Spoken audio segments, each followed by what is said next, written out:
जीवन अति जटिल है और जीवन की बड़ी से बड़ी और गहरी से गहरी जटिलता ये है कि जो भीतर है, आंतरिक है, वो बाहर से जुड़ा है और जो बाहर है वो भी भीतर से संयुक्त है। ये जो सत्य की यात्रा है, ये कहां से शुरू हो, ये गूढ़तम प्रश्न रहा है मनुष्य के इतिहास में। हम भीतर से यात्रा शुरू करें या बाहर से, हम आचरण बदलें या अंतस, हम अपना व्यवहार बदलें या अपना चैतन्य, स्वभावतः दो विपरीत उत्तर दिए गए हैं। एक और है वे लोग जो कहते हैं आचरण को बदले बिना अंतस को बदलना असंभव है। उनके कहने में भी गहरा विचार है। वो ये कहते हैं कि अंतस तक हम पहुंच ही नहीं पाते बिना आचरण को बदले। वो जो भीतर छिपा है उसका तो हमें कोई पता नहीं है, जो हमसे बाहर होता है उसका ही हमें पता है। तो जिसका हमें पता ही नहीं है उसे हम बदलेंगे कैसे? जिसका हमें पता है उसे ही हम बदल सकते हैं। हमें अपने केंद्र का तो कोई अनुभव नहीं है, परिधि का ही बोध है। हम तो वही जानते हैं जो हम करते हैं। मनुष्यविदों का एक वर्ग है जो कहता है मनुष्य उसके कर्म के अतिरिक्त और कुछ भी नहीं है। कहलर ने कहा है, you are what you do. जो करते हो वही हो तुम, उससे ज्यादा नहीं। उससे ज्यादा की बात करनी ही नहीं चाहिए। हमारा किया हुआ ही हमारा होना है, इसलिए हम जो करते हैं उससे ही हम निर्मित होते हैं। शास्त्र ने भी कहा है कि प्रत्येक कृत्य तुम्हारा जन्म है, क्योंकि प्रत्येक कृत्य से तुम निर्मित होते हो और प्रत्येक व्यक्ति प्रतिपल अपने को जन्म दे रहा है। आत्मा कोई बनी हुई चीज नहीं है, बल्कि एक लंबी श्रृंखला है निर्माण की। तो जो हम करते हैं उससे ही वो निर्मित होती है। आज मैं झूठ बोलता हूं तो मैं एक झूठी आत्मा निर्मित करता हूं। आज मैं चोरी करता हूं तो मैं एक चोर आत्मा निर्मित करता हूं। आज मैं हिंसा करता हूं तो मैं एक हिंसक आत्मा निर्मित करता हूं। और ये आत्मा मेरे कल के व्यवहार को प्रभावित करेगी, क्योंकि कल का व्यवहार इससे निकलेगा। इसका मतलब ये हुआ कि हम कर्म से निर्मित करते हैं स्वयं को और फिर उस स्वयं से पुनः कर्म को निर्मित करते हैं। इस भांति अगर देखा जाए, जो कि देखने का एक ढंग है, तो फिर आचरण से शुरू करनी पड़ेगी यात्रा। तो फिर हिंसा की जगह अहिंसा चाहिए, क्रोध की जगह अक्रोध चाहिए, लोभ की जगह अलोभ चाहिए। फिर हमें अपने व्यवहार में जो जो विकृत है, दुखद है, स्वयं से दूर ले जाने वाला है, उस सबको काट कर उसकी स्थापना करनी चाहिए जो निकट है, आत्मीय है, भीतर स्वयं के पास ले आने वाला है। नीति की समस्त दृष्टि यही है। लेकिन जो विपरीत है इस विचार के, उनका कहना है कि वो जो हमारा आचरण है वो हमारी आत्मा का निर्माण नहीं है, बल्कि हमारी जो आत्मा है केवल उसकी अभिव्यक्ति है। इसे थोड़ा समझ लें। हम जो करते हैं उससे हम निर्मित नहीं होते, हम जो हैं उससे ही हमारा कर्म निकलता है। मैं चोरी करता हूं, इससे चोर आत्मा निर्मित नहीं होती। मेरे पास चोर आत्मा है, इसलिए मैं चोरी करता हूं। अगर मेरे पास चोर आत्मा नहीं है तो मैं चोरी कर ही नहीं सकूंगा। कर्म आएगा कहां से? कर्म मुझसे आता है। मेरे भीतर जो छिपा है वही आता है। एक वृक्ष में कड़वे फल लगते हैं। ये कड़वे फल वृक्ष की कड़वी आत्मा का निर्माण नहीं करते। वृक्ष के पास कड़वा बीज है, इसलिए कड़वे फल लगते हैं। व्यवहार हमारा फल है। हम जो भीतर है वो बाहर निकल आता है, लेकिन जो बाहर निकलता है उससे हमारा भीतर निर्मित नहीं होता। भीतर तो हम पहले से ही मौजूद हैं, जो बाहर होता है वो हमारे भीतर का प्रतिफलन है। इसलिए दूसरा अंतस्वादी वर्ग है जिसका कहना है जब तक भीतरी चेतना ना बदल जाए बाहर का कर्म बदल नहीं सकता। हम सिर्फ धोखा दे सकते हैं। हम इतना बड़ा भी धोखा दे सकते हैं कि हिंसा की जगह अहिंसा का व्यवहार करने लगे, लेकिन अंतर नहीं पड़ेगा, हमारी अहिंसा में भी हमारी हिंसा की वृत्ति मौजूद रहेगी। और हम ये भी कर सकते हैं कि क्रोध की जगह हम क्षमा और शांति को ग्रहण कर लें, लेकिन हमारी शांति और क्षमा की परत के नीचे क्रोध की आग जलती रहेगी। इसलिए बहुत बार ऐसा दिखाई पड़ता है कि जिस आदमी को हम कहते हैं कभी क्रोध नहीं करता, वो सिर्फ क्रोध का एक उबलता हुआ लावा, एक ज्वालामुखी मालूम पड़ता है। करता कभी नहीं, लेकिन भरा सदा रहता है। साधुओं में, सन्यासियों में निरंतर ऐसे लोग मिल जाएंगे जो बाहर से सब तरफ से अपने को रोके खड़े, लेकिन भीतर बांध तैयार है, जो किसी भी समय दीवार तोड़ के बहने को उत्सुक है और जो बहता है नए नए मार्गों से। हमने सबने सुन रखा है दुर्वासा और इस तरह के ऋषियों के बाबत, जो क्षुद्रतम बात पर पागल हो सकते, क्रोध की आग बन जाते। क्या होगा? दुर्वासा के जीवन में हुआ क्या होगा? अंतस नहीं बदला है, आचरण बदल डाला है। अंतस से लपटें निकल रही हैं और आचरण को शीतल कर लिया है। वे लपटें उबल रही हैं भीतर, वे कोई भी बहाना पाकर बाहर निकल जाती, कोई भी मार्ग उनके लिए यात्रा पथ बन जाता है। जो आदमी इस दूसरे विचार दृष्टि से आचरण को बदलेगा वो दमन में पड़ जाएगा। ये दो विचार दृष्टियां हैं, लेकिन महावीर की विचार दृष्टि दोनों में से कोई भी नहीं है।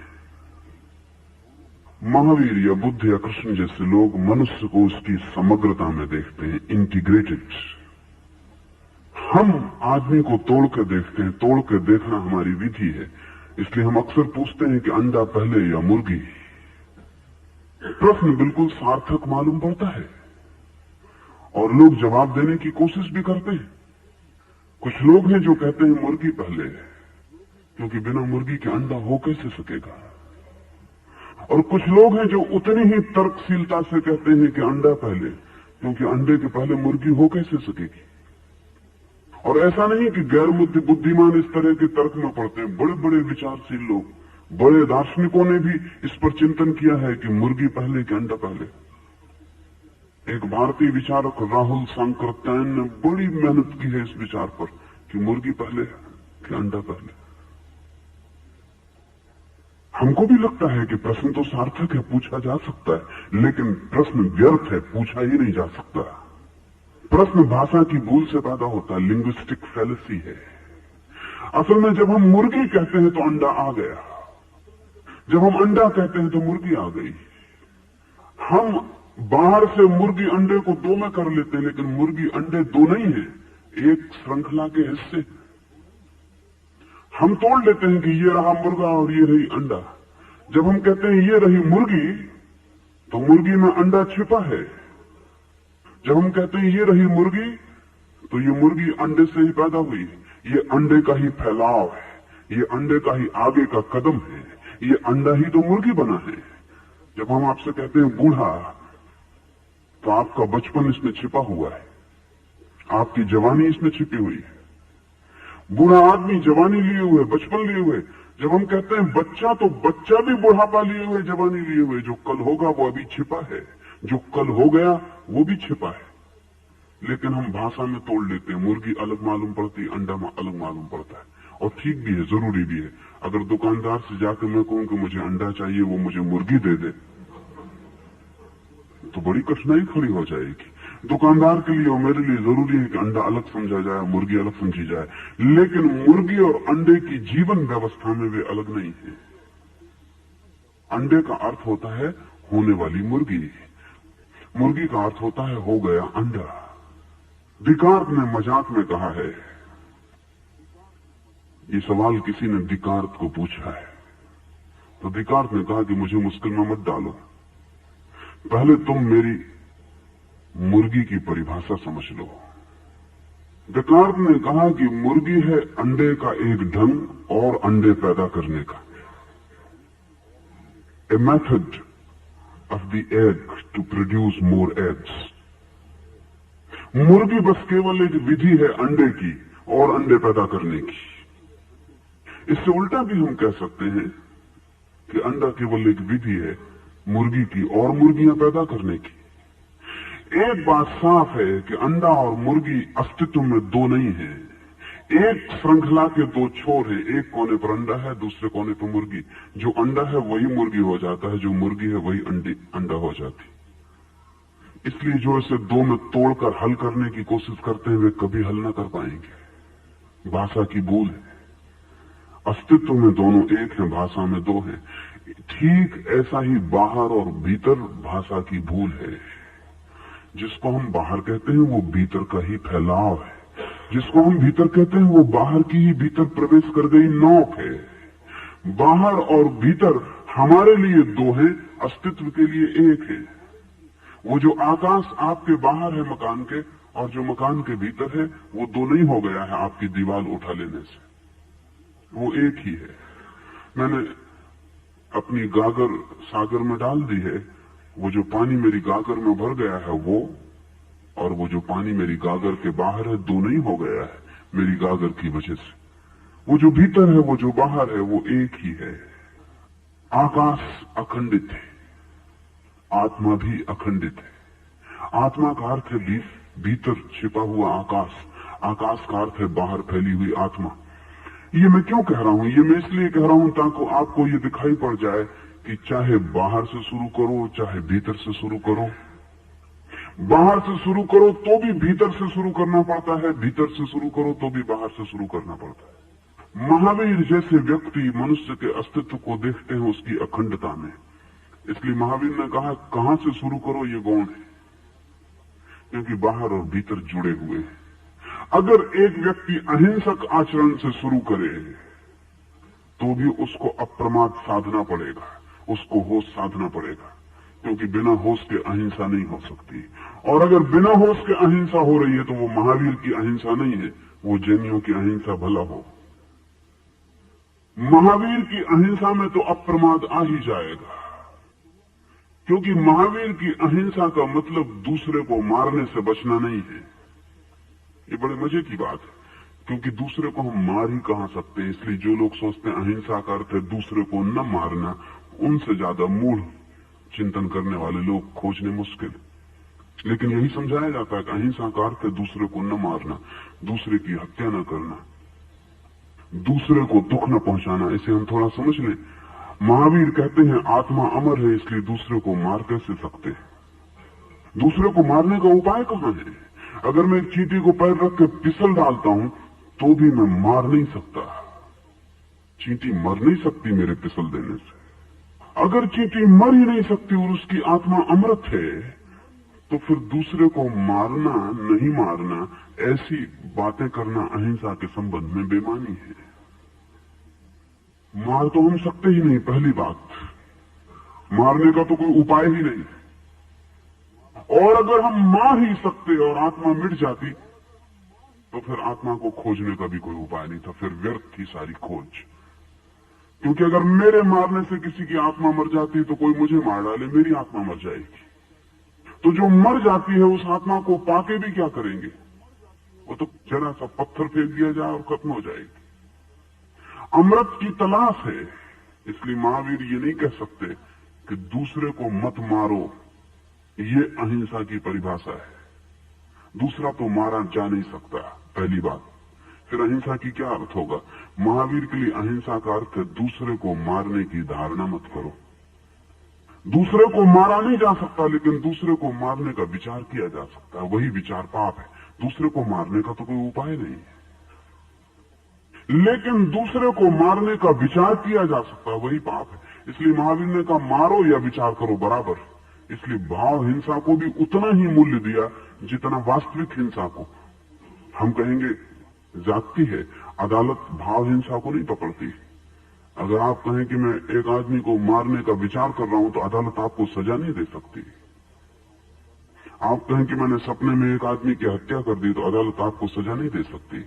अपराध जब तक कृत्य ना हो तब तक अपराध नहीं है। लेकिन महावीर ने कहा है पाप और अपराध में यही फर्क है। अदालत तो तभी पकड़ेगी जब कृत्य हो, लेकिन धर्म तभी पकड़ लेता है जब भाव हो। एक आदमी को मैं मारूं या एक आदमी को मारने का विचार करूं, बराबर पाप हो गया, बराबर, जरा भी फर्क नहीं है। क्यों? क्योंकि वास्तविक मार के भी मैं मार कहां पाता हूं, वो भी मेरा विचार ही है मारने का, और कल्पना में भी मार के मैं मारता नहीं, मेरा विचार ही है। लेकिन जो मारने के विचार करता है वो हिंसक है। कोई मरता नहीं मेरे मारने से, लेकिन मार मार के मैं अपने भीतर सड़ता हूं। हम कहते हैं आमतौर से कि दूसरे को दुख नहीं देना है, दूसरे को दुख देना हिंसा है, लेकिन ये भी बात महावीर की नहीं हो सकती, क्योंकि दूसरे को मैं दुख दे कैसे सकता हूं? आप महावीर को दुख देकर देखें तब आपको पता चलेगा। आप लाख उपाय करें, आप महावीर को दुख नहीं दे सकते। दूसरे को दुख देना मेरे हाथ में कहां है जब तक दूसरा दुखी होने को तैयार ना हो। ये मेरी स्वतंत्रता नहीं है कि मैं दूसरे को दुख दे दूं। जीसस को हमने सूली दे के देख ली और हम दुख नहीं दे पाए, और मंसूर के हमने हाथ पैर काट डाले और गर्दन तोड़ डाली तो भी हम दुख नहीं दे पाए। मंसूर हंस रहा था। और हमने वो लोग भी देख लिए हैं कि उनको सिंहासनों पर बिठा दो तो भी उनके चेहरे पर हंसी नहीं आती। हम न सुख दे सकते हैं न दुख दे सकते हैं, ये हमारे हाथ में नहीं। ये भी थोड़ा समझ लेने जैसा। हम आमतौर से सोचते हैं किसी को दुख मत दो। आप दे कब सकते हो दूसरे को दुख? ये कहा किसने? ये वहम आपको पैदा कैसे हुआ? ये वहम एक गहरे दूसरे वहम पर खड़ा हुआ। हम सोचते हैं हम दूसरे को सुख दे सकते, इसलिए ये जुड़ा हुआ है। सब आदमी सुख दे रहे हैं, माँ बेटे को सुख दे रही, बेटे माँ को सुख दे रहे हैं, पति पत्नियों को सुख दे रहे हैं, भाई भाई को, मित्र मित्र को सुख देने की कोशिश में लगे हो। कोई किसी को सुख नहीं दे पा रहा। अभी तक मुझे ऐसा आदमी नहीं मिला जो कहे कि मुझे मेरी माँ ने सुख दिया, कि माँ मिले कि कहे कि मेरे बेटे ने मुझे सुख दिया। कोई किसी को सुख नहीं दे पा रहा, और सारी दुनिया सुख देने की कोशिश में लगी। इतनी सुख देने की चेष्टा, और सुख का कहीं कोई पता नहीं चलता। बल्कि अक्सर ऐसा लगता है कि जितना सुख देने की चेष्टा करो उतना दुख पहुंचता मालूम पड़ता। क्या हो क्या रहा है? हम सुख दे सकते हैं दूसरे को, तब तो ये पृथ्वी स्वर्ग बन सकती थी, कभी की बन जाती। कोई कमी नहीं है इसमें, कभी कोई कमी नहीं रही है। लेकिन ये पृथ्वी स्वर्ग बन नहीं पाती क्योंकि हम दूसरे को सुख दे नहीं सकते। कितने ही उपकरण जुटा लें हम, और कितना ही धन हो, और कितना ही वैभव हो, कितना ही धान्य हो, कितनी खुशहाली हो, एफ्लुएंस कितना ही हो जाए, समृद्धि कितनी ही हो जाए, हम सुख नहीं दे सकते, क्योंकि सुख दिया नहीं जा सकता। कोई सुखी होना चाहे तो सुखी हो सकता है, लेकिन कोई किसी को सुखी कर नहीं सकता। इस बात को ठीक से समझ ले। सुख दूसरे के द्वारा दूसरे से निर्मित नहीं होता। आप चाहें तो सुखी हो सकते हैं, प्रत्येक व्यक्ति चाहे तो सुखी हो सकता है, लेकिन महावीर की भी यह हैसियत नहीं है कि किसी को सुखी कर दे। आप अगर महावीर के पास भी हो तो दुखी रहेंगे, आपसे महावीर हारेंगे, जीतने का कोई उपाय नहीं। आप जीत के ही लौटेंगे, अपनी रोती हुई शक्ल लेके आप लौटेंगे। महावीर भी आपको हंसा नहीं सकते। विजेता अंत में आप ही होंगे। इसका कारण ही नहीं कि महावीर कमजोर हैं और आप बड़े शक्तिशाली हैं। इसका कुल कारण इतना है कि दूसरे को सुखी करने का कोई उपाय ही नहीं है, दूसरे को दुखी करने का भी कोई उपाय नहीं है। अगर सुखी करने का उपाय होता तो दुखी करने का भी उपाय होता। जो अपने हैं, जिनके साथ हमारा ममत्व का बंधन है, उनको हम सुखी करने का उपाय करते हैं। जिनके साथ हमारा ममत्व के विपरीत संबंध है, जिनसे हमारी घृणा है, ईर्ष्या है, जलन है, क्रोध है, उन्हें हम दुखी करने का उपाय करते हैं। हम दोनों में असफल होते हैं। न हम मित्रों को सुखी कर पाते, न हम शत्रुओं को दुखी कर पाते। अगर मित्र सुखी होते हैं तो ये उनका ही कारण होगा, अगर शत्रु दुखी होते हैं तो ये उनका ही कारण होगा। आप इसमें नाहक अपने को न लाएं, क्योंकि अगर मैं दुखी न होना चाहूं तो कोई दुनिया की शक्ति मुझे दुखी नहीं कर सकती। अगर मैं सुखी न होना चाहूं तो कोई दुनिया की शक्ति मुझे सुखी नहीं कर सकती। सुख और दुख व्यक्ति के निर्णय हैं निजी, आत्मगत, और व्यक्ति स्वतंत्र है। तब तो इसका यह अर्थ हुआ कि अहिंसा का यह अर्थ भी करना ठीक नहीं कि हम दूसरे को दुखी ना करें, यह अर्थ भी ठीक नहीं है। दूसरे को दुखी करने की चेष्टा ना करें, इतना है अहिंसा का अर्थ। क्योंकि दूसरे को हम दुखी तो कर ही ना पाएंगे, लेकिन दूसरे को दुखी करने की चेष्टा में हम अपने को दुखी कर लेते हैं। ठीक अगर इसको हम और गहरा समझें तो हम दूसरे को सुखी तो कर ही ना पाएंगे, लेकिन दूसरे को सुखी करने की चेष्टा में हम अपने को दुखी कर लेते हैं। ये बड़े मजे की बात है। अगर आप अपने को सुखी करने में लग जाएं तो शायद आपके आसपास के लोग भी थोड़े सुखी होने लगे, लेकिन हम उनको सुखी करने में लगे रहते हैं। उसमें वो तो सुखी हो नहीं पाते, हम दुखी हो जाते हैं। अगर आप अपने आसपास के लोगों को पूरी स्वतंत्रता दे सकें, यही अहिंसा है। इसे ठीक से समझ लें। अगर मैं दूसरे को परिपूर्ण स्वतंत्रता दे सकूं कि ना तो मैं तुम्हें दुखी करूंगा, ना तुम्हें मैं सुखी करूंगा, मैं तुम्हें परिपूर्ण स्वतंत्रता देता हूं, तुम जो होना चाहो हो जाओ, मैं कोई बाधा नहीं डालूंगा, इस भाव का नाम अहिंसा है। अहिंसा जरा जटिल मामला है, इतना आसान नहीं जितना आप सोचते हैं। कई लोग कहते हैं हम किसी को दुखी नहीं कर रहे, फिर भी अहिंसा नहीं हो जाएगी। ये ख्याल भी कि आप दूसरे को दुखी कर सकते थे और अब नहीं कर रहे हैं, भ्रम है। अहिंसा का अर्थ है व्यक्ति परम स्वतंत्र है और मैं कोई बाधा नहीं डालूंगा, इतनी बाधा भी नहीं डालूंगा कि उसे सुखी करने की कोशिश करूं। मैं सुखी हो जाऊं तो शायद मेरे आसपास जो आभा निर्मित होती है सुख की, वो किसी के काम आ जाए, लेकिन वो भी मेरी चेष्टा से काम नहीं आएगी, वो भी उसका ही भाव होगा काम में लाने का, तो काम में आएगी। अहिंसा का इतना ही मतलब है कि मेरे चित्त में दूसरे को कुछ करने की धारणा मिट जाए। अगर कोई आदमी अहिंसा से शुरू करेगा तो भी अप्रमाद पर पहुंच जाएगा, क्योंकि बड़ा होश रखना पड़ेगा। हमें पता ही नहीं रहता कि हम किस किस मार्गों से, कितनी कितनी तरकीबों से दूसरे को बाधा देते हैं, हमें पता ही नहीं रहता। हमारे उठने में, हमारे बैठने में निंदा प्रशंसा सम्मिलित रहती है, हमारे देखने में समर्थन विरोध शामिल रहता है। हम दूसरे को स्वतंत्रता देना ही नहीं चाहते, और जितने निकट हमारे कोई हो हम उसको उतना परतंत्र करने की कोशिश में संलग्न रहते हैं। हमारी चेष्टा ही यही है कि दूसरा स्वतंत्र न हो जाए। इसका नाम हिंसा है, इस चेष्टा का नाम। कोई आप परतंत्र कर पाएंगे इस भ्रम में मत पड़े, कोई परतंत्र हो नहीं पाता।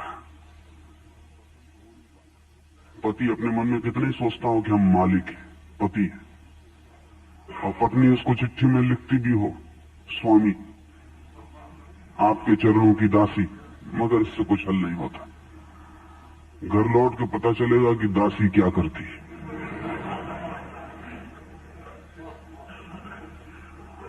पत्नी कितनी ही सोचती होगी मालकियत मेरी है, और पति के शरीर पर नहीं उसकी आत्मा पे भी मेरा कब्जा है, और उसकी आंख भी किस तरफ देखे और किस तरफ न देखे ये भी मेरे इशारे पे चलता है। वो कितनी चेष्टा करती हो लेकिन वो भ्रम में है। कोई किसी को परतंत्र कर नहीं पाता। हाँ, करने की चेष्टा में कलह, संघर्ष, संताप, धुआं चारों तरफ जीवन में जरूर पैदा हो जाता है। महावीर का अहिंसा से अर्थ है प्रत्येक व्यक्ति की जो परम स्वतंत्रता है उसका समादर्श।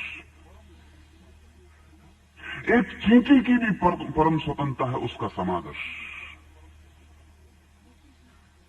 न हमने उसे जन्म दिया है, न हमने उसे जीवन दिया है, हम उसे मृत्यु कैसे दे सकते हैं? जो जीवन हमने दिया नहीं वो हम छीन कैसे सकते हैं? वो अपनी हैसियत से जीती है, लेकिन हम बाधा डालने की कोशिश कर सकते हैं।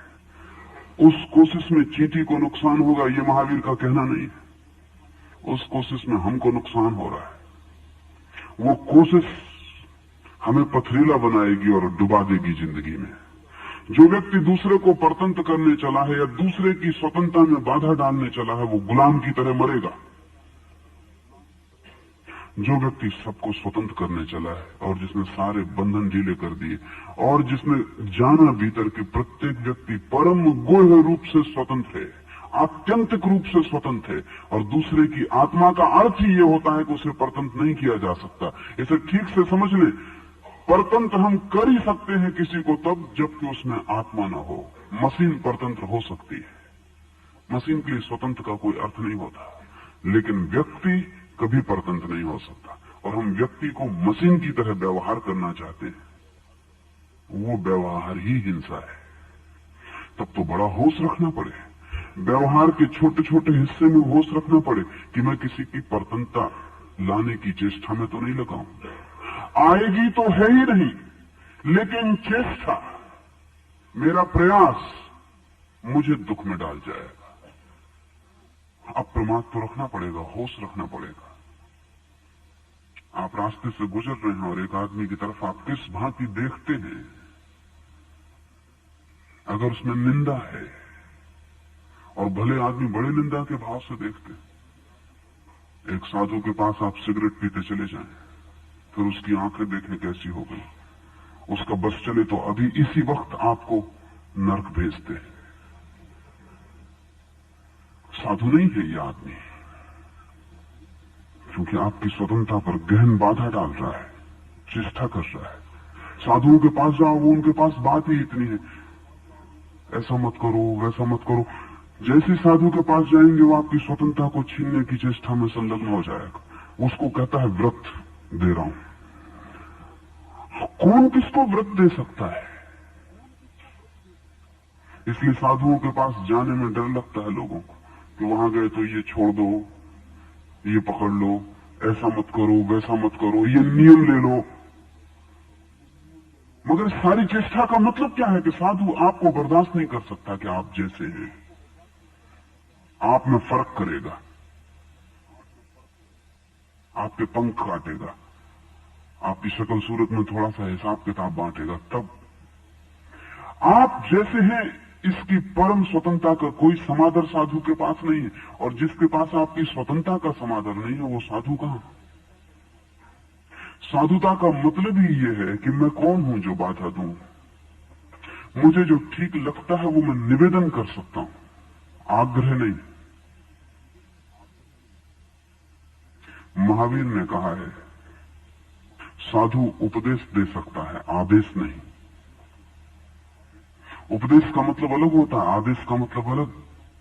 उपदेश का मतलब होता है ऐसा मुझे ठीक लगता है वो मैं कहता हूं। आदेश का मतलब है ऐसा ठीक है तुम भी करो। मुझे जो ठीक लगता है वो जरूरी नहीं कि ठीक हो। ये मेरा लगना है, मेरे लगने की क्या गारंटी है? मेरे लगने का मूल्य क्या है? ये मेरी रुचि है, ये मेरा भाव है, ये परम सत्य होगा ये मैं कैसे कहूं? असाधुता वहीं से शुरू होती है जहां मैं कहता हूं मेरा सत्य, तुम्हारा भी सत्य। बस असाधुता शुरू हो गई, हिंसा शुरू हो गई। जब तक मैं कहता हूं मेरा सत्य है, निवेदन करता हूं कि मुझे क्या ठीक लगता है, शायद तुम्हारे काम आ जाए, शायद काम ना भी आए, शायद तुम्हें सहयोगी हो, शायद तुम्हें बाधा बन जाए। सोच समझ के अप्रमाद से होशपूर्वक तुम्हें जैसा लगे करना। आदेश मैं नहीं दे सकता हूं, लेकिन जब मैं आदेश देता हूं तब उसका मतलब हुआ कि मैं कह रहा हूं मेरा सत्य सार्वभौम सत्य है। My truth means the truth. मेरा जो सत्य है वही सत्य है और कोई सत्य नहीं है। अगर मेरे सत्य के विपरीत किसी का सत्य है तो वो असत्य है, उसे छोड़ना होगा। अगर उसे नहीं छोड़ते हो तो नरक जाना पड़ेगा, वो नरक की व्यवस्था मेरी है। जो मुझे नहीं मानेगा वो नरक जाएगा, ये उसका अर्थ है। जो मुझे नहीं जाएगा वो आग में सड़ेगा, इसका ये अर्थ है। जो मुझे मानेगा उसके लिए स्वर्ग का आश्वासन है, उसे स्वर्ग के सुख है। ये क्या हुआ? ये साधु का भाव ना हुआ, ये असाधु हो गया आदमी, ये हिंसा हो गई। महावीर की अहिंसा गुह है, इजोटेरिक है, गुप्त है। अहिंसा का मतलब ये है, ये स्वीकृति कि प्रत्येक आत्मा परमात्मा है, उससे नीचे नहीं। ये अहिंसा का अर्थ है। अहिंसा का अर्थ है कि मैं तुमसे ऐसा व्यवहार करूंगा कि तुम परमात्मा हो, इससे कम नहीं। और मैं अपने को तुम्हारे ऊपर थोपूंगा नहीं। और अगर तुम मेरे विपरीत जाते हो तो तुम्हें नरक में नहीं डाल दूंगा, और तुम्हारे अनुकूल आते हो तो तुम्हारे लिए स्वर्ग का आयोजन नहीं करूंगा। तुम अनुकूल आते हो या प्रतिकूल, ये तुम्हारा अपना निर्णय है, और मेरा कोई भाव इस निर्णय पर आरोपित नहीं होगा। तो अहिंसा साधते वक्त अप्रमाद अपने आप सध जाएगा। तो चाहे कोई अहिंसा से शुरू करे, अलोभ से शुरू करे, अक्रोध से शुरू करे, वो अप्रमाद पर उसे जाना ही होगा। वो अंडे से शुरू करे, मुर्गी तक उसे जाना ही होगा। और चाहे कोई अप्रमाद से शुरू करे, वो अप्रमाद से शुरू करेगा, हिंसा गिरनी शुरू हो जाएगी। क्योंकि अप्रमाद में कैसे, होश में कैसे हिंसा टिक सकती? हिंसा गिरेगी, परिग्रह गिरेगा, पाप हटेगा, पुण्य अपने आप प्रवेश करने लगेगा। तो जब मुझसे कोई पूछता है कि इसमें महावीर की विधि क्या, वो बाहर पर जोर देते हैं कि भीतर पर? महावीर इस बात पर जोर देते हैं कि तुम कहीं से भी शुरू करो, दोनों सदा मौजूद रहेंगे। और अगर एक मौजूद रहता है तो विधि में भूल है और खतरा है। अगर कोई व्यक्ति कहता है मैं तो भीतर से ही, मैं बाहर की ध्यान नहीं दूंगा, वो अपने को धोखा दे सकता है। क्योंकि वो बाहर हिंसा कर सकता है और कहे कि मैं तो भीतर से अहिंसक हूं। ऐसे बहुत लोग हैं जो भीतर से साधु और बाहर से असाधु, और वो कहते चले जाएंगे कि तो मामला बाहर का है, बाहर में क्या रखा हुआ है, बाहर तो माया है। एक बौद्ध भिक्षु कहता था कि सारा संसार माया है, बाहर क्या रखा है ही नहीं, कुछ सपना है। इसलिए वेश्या के घर में भी ठहर जाएगा, शराब भी पी लेगा, क्योंकि अगर सपना ही है तो पानी और शराब में फर्क कैसे हो सकता है? अगर शराब में कुछ वास्तविकता है तो ही फर्क हो सकता है, नहीं तो पानी और शराब में क्या फर्क है अगर सब माया है? तो आपको मैं मारूं कि जिलाऊं कि जहर दूं कि दबा दूं, क्या फर्क है? फर्क तो सच्चाइयों में होता है। दो झूठ बराबर झूठ होते हैं, और अगर आप कहते हैं एक झूठ थोड़ा कम झूठ है तो उसका मतलब हुआ कि वो थोड़ा सच हो गया। अगर सारा जगत माया है तो ठीक है, तो वो जो मन में आया करता था। एक सम्राट ने उसे अपने द्वार पर बुलाया। विवाद में जीतना उस आदमी से मुश्किल था। असल में विवाद की जिससे कुशलता आती हो उससे जीतना किसी भी हालत में मुश्किल है, क्योंकि तर्क वेश्या की तरह है, कोई भी उसका उपयोग कर ले सकता है। और ये तर्क गहन है कि सारा जगत माया है, सिद्ध भी कैसे करो कि नहीं है। पर सम्राट था बुद्धू, इसलिए कभी कभी बुद्धू तार्किकों को बड़ी मुश्किल में डाल देते हैं। उसने कहा अच्छा सब माया है, उसने कहा अपना जो पागल हाथी है उसे ले आओ। वो भिक्षु घबराया, तो ये झंझट होगी। हम तर्क का मामला था तो वो सिद्ध कर लेता था। तर्क के मामले में आप जीत नहीं सकते। जो आदमी कहता है कि सब असत्य है, उसको कैसे सिद्ध करिएगा कि सत्य है? क्या उपाय है? कोई उपाय नहीं। उस सम्राट ने कहा कि बैठो, अभी पता चलता है। वो पागल हाथी बुला के उसने महल के आंगन में छोड़ दिया, और भिक्षु को खींचने लगे सिपाही, तो वो चिल्लाने लगा कि ये क्या कर रहे हैं, विचार से विचार करिए। पर सम्राट ने कहा कि हाथी पागल है, हमारी समझ में वास्तविकता है, ये तुम्हारी समझ में तो सब माया है। माया के हाथी से ऐसा भय क्या? उस भिक्षु ने कहा क्या मेरी जान लोगे? तो सम्राट ने कहा कि माया का हाथी क्या जान ले पाएगा। भिक्षु चिल्लाता रहा, जबरदस्ती उसे आंगन में छोड़ दिया। भिक्षु भागता है और हाथी उसके पीछे चिंगारता है। भिक्षु चिल्लाता है क्षमा करो, वापस लेता हूं अपना सिद्धांत, अब कभी ऐसी भूल की बात ना करूंगा। ऐसा मैंने कभी देखा नहीं था कि तर्क का और ये। बहुत रोता गिड़गिड़ाता है, आंसू बहने लगते हैं। सम्राट उसे उठवा लेता है और कहता है आप शांत होकर बैठ जाएं, भूल जाएं अपनी बात। भिक्षु ने कहा कौन सी बात? वो जो अभी माफी मांग रहे थे, चिल्ला रहे थे। भिक्षु ने कहा सब माया है। वो रोना चिल्लाना, तुम्हारा बचाना,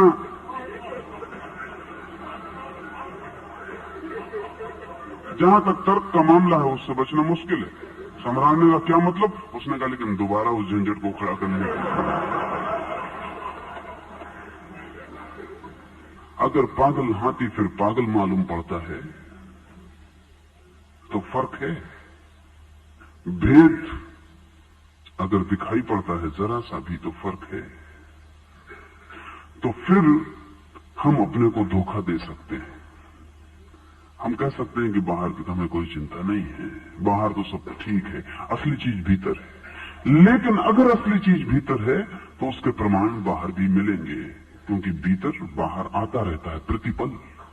वो जो झरना भीतर छिपा है वो बाहर छलांग लगा के उचकता रहता है, बाहर फेंकता रहता है अपनी धारा को। अगर कोई झरना ये कहे कि हम तो भीतर भीतर हैं, बाहर कुछ भी नहीं, बाहर रेगिस्तान है, वो झरना झूठा है। झरने का मतलब ही क्या? जो फूटे ना, फूटे तभी झरना है। अगर भीतर मेरे अप्रमाद है तो बाहर परिणाम होंगे, बाहर हिंसा गिरेगी। अगर भीतर मेरे अप्रमाद है तो बाहर लोभ गिरेगा। अगर भीतर मेरे अप्रमाद है तो बाहर वो जो आसक्ति है, मोह है, क्षीण होगा। भीतर की बात करके आदमी अपने को धोखा दे सकता है, बाहर से भी आदमी अपने को धोखा दे सकता है। बाहर इंतजाम कर लेता है वो कि मैं अहिंसा पालन करूंगा, लोभ नहीं करूंगा, दान करूंगा, और भीतर प्रमाद घना होता है, बेहोशी घनी होती। बाहर संभल के चलने लगता है, चींटी पर पैर नहीं रखता, लेकिन भीतर दूसरे को दुख सुख पहुंचाने का भाव घना होता है। वो साधु हो जाता है लेकिन नर्क और स्वर्ग की बातें करता रहता है। वो साधु हो जाता है लेकिन दूसरों को ऐसे दिखता है जैसे वो कीड़े मकोड़े। शायद साधु होने का गहरा मजा यही है कि दूसरे कीड़े मकोड़े दिखाई पड़ने लगते। और हम सभी दूसरे को कीड़ा मकोड़ा देखना चाहते हैं, तरकीबें अलग अलग है। कोई एक बहुत बड़ा मकान बना के उस पर खड़ा हो जाता है, झोपड़ों के लोग कीड़े मकोड़े हो जाते। कोई आदमी चढ़ जाता है राजधानी के शिखर पर, भीड़ कीड़ा मकोड़ा हो जाती। एक आदमी त्याग के शिखर पर खड़ा हो जाता है, भोगी कीड़े मकोड़े हो जाते। और बड़ा मजा यह है कि झोपड़े वाला आदमी तो शायद अकड़ के भी चल सके महल वाले के सामने कि तुम शोषक, हत्यारे, हिंसक। भीड़ का आदमी राजनीति के शिखर पर खड़े आदमी के सामने अकड़ के भी चल सके कि तुम बेईमान, झूठे। लेकिन भोगी त्यागी के सामने अकड़ के नहीं चल सकता। तो त्याग बारीक से बारीक अकड़ है जिसका जवाब देना मुश्किल है। भोगी को खुद ही लगता है कि हम गलत, तुम ठीक। ये भोगी को इसीलिए लगता है कि त्यागी हजारों साल से उसको समझा रहे हैं, बिल्ट इन कंडीशनिंग कर दी उसके दिमाग में कि तुम गलत। उसको भी लगता है कि गलत तो मैं हूं। त्यागी ठीक, त्यागी शिखर पर हो जाता है, भोगी नीचे पड़ जाता है। सारी दुनिया में एक चेष्टा चलती रहती है कि मैं दूसरे से ऊपर, यही हिंसा है। तो चींटी से बच के चलने में बहुत कठिनाई नहीं है। अगर जो चींटी से बच के नहीं चलता उसको मैं देखता हूं कि वो कीड़ा मकोड़ा है तो कोई कठिनाई नहीं है। चींटी से बच के चलने में अगर यही मजा है कि जो बच के नहीं चलते उनको मैं पापी की तरह देख सकता हूं तो चींटी से बचा जा सकता है। लेकिन ये हिंसा और गहरी हो गई। चींटी का मर जाना, उसको बेहोशी से दबा देना हिंसा थी, अप्रमाद था। ये अप्रमाद और गहरा हो गया। इसने रास्ता बदल लिया, रुख बदल लिया। बीमारी दूसरी तरफ चली गई लेकिन मौजूद है और गहरी हो गई। चाहे तो कोई बाहर के आचरण को ठोक पीट के ठीक कर ले और भीतर बेहोश बना रहे, चाहे तो कोई भीतर बेहोशी न टूटे और बाहर के आचरण में जैसा है वैसा ही चलता रहे, जरा भी ना बदले, धोखा दे सकता है। महावीर जैसे व्यक्ति अखंड व्यक्ति को स्वीकार करते हैं। वे कहते हैं पूरा व्यक्ति ही बदलना है, बाहर और भीतर दो टुकड़े नहीं है, एक धारा के अंग है। कहीं से भी शुरू करो, दूसरा भी अंतर्निविष्ट है, दूसरा भी अंतर्निहित है।